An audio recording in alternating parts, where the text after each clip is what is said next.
I think General Mkhwanazi is likely aware of any potential risk regarding what happened yesterday. I think he's got I know he's got a very competent team from what I saw during our oversight a few months ago in KZN that also assist in the relevant protection.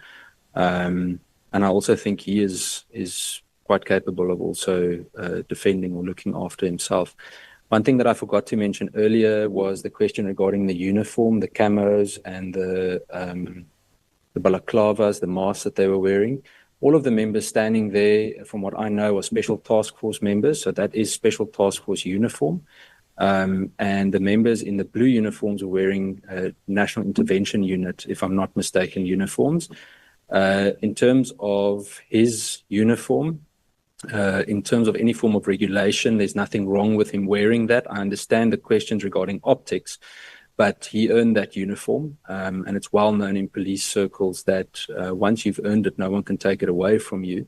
And especially regarding the Special Task Force, I think it is an absolutely honorary position to be in, to be able to even get close to that uniform. So there was no, in my opinion, any transgression of any kind for the uniforms that were worn. I think the debate of what statement was being made by wearing certain uniforms would be a whole other debate. So should the minister be suspended? Well, let's look at it from a policing point of view. If a police member has in any way allegedly performed some kind of misconduct, there's usually suspension. Many people always explain it as though it's punitive to that police member, but that's not the reasoning behind it.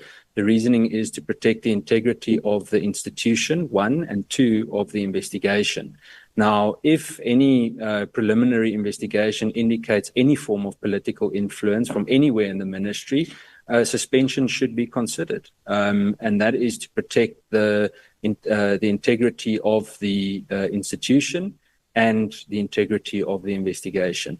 And that counts for everyone that is potentially implicated. It was then also bordering on lawlessness. That comment broke protocol. So this, to me, I believe in the rule of law, and I believe in due process needing to be followed. And I keep on going back and forth in my mind, because what yesterday showed me was a massive frustration with the fact that action is never taken or hardly ever taken. And my question is that if General Mkhwanazi simply went and opened a case, can any of us comfortably say that that would have been investigated? And unfortunately, I can't say that. Now, should we not follow due process or not allow the rule of law to prevail? No, we have to, because we've got to set a higher standard in how we conduct ourselves. But with the frustration with the criminal justice system, it really has become apparent that it seems that you have to every time kick up a fuss or fight for something to actually change. And that leads me to the question regarding the summoning the actual report mentioned by the PC. Absolutely. As much as we can possibly get our hands on, we will. Obviously, again, if something is sub judice, we don't want to influence the criminal procedure in any way. But in terms of us understanding the dynamics of this thing, we have to.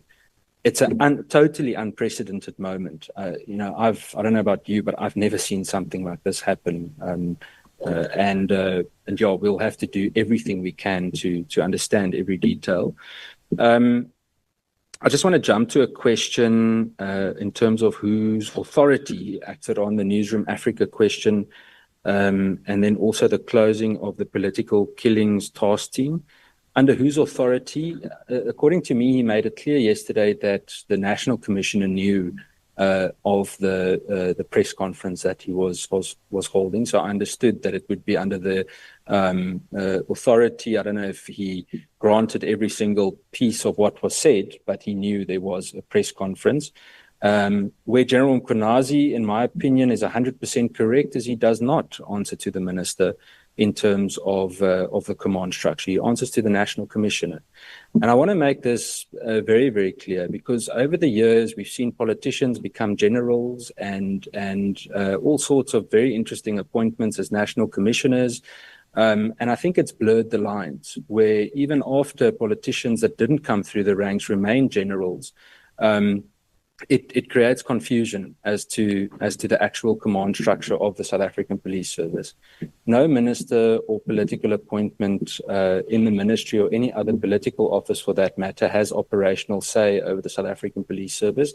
It's like me thinking that we're some kind of quasi police unit that can investigate certain matters. I can't. I don't have that authority. I'm not a police officer, and I'm not going to act like I'm one. So it's just important for me to actually underscore that in terms of the command structure, nothing that was said there is wrong in terms of him reporting to the National Commissioner. That is correct.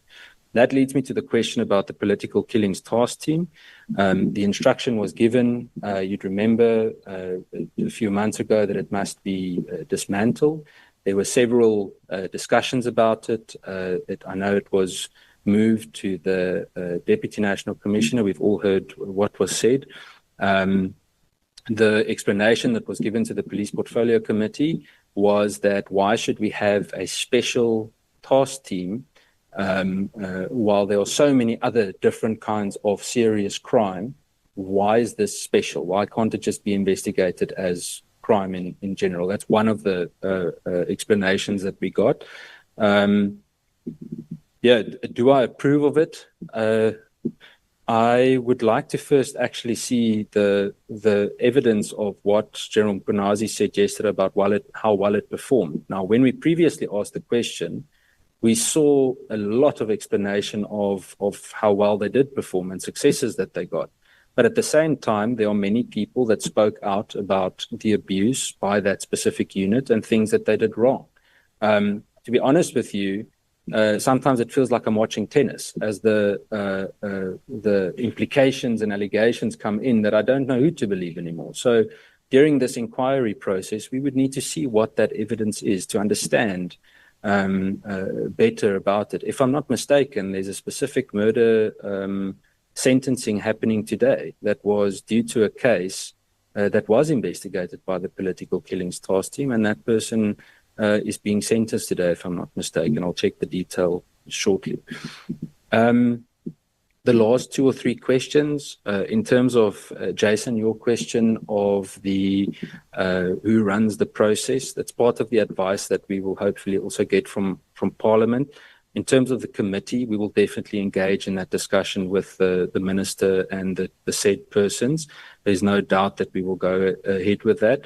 And who would preside? Well, I think if there's a commission, an urgent commission or ad hoc commission of some kind, I think it would be important that it is an ex-judge or an independent individual of that kind that needs to preside over it. I know there was a meeting this morning with certain officials at Parliament. It was during this media briefing regarding certain processes and remedies to our disposal. So we'll communicate on that as soon as we can.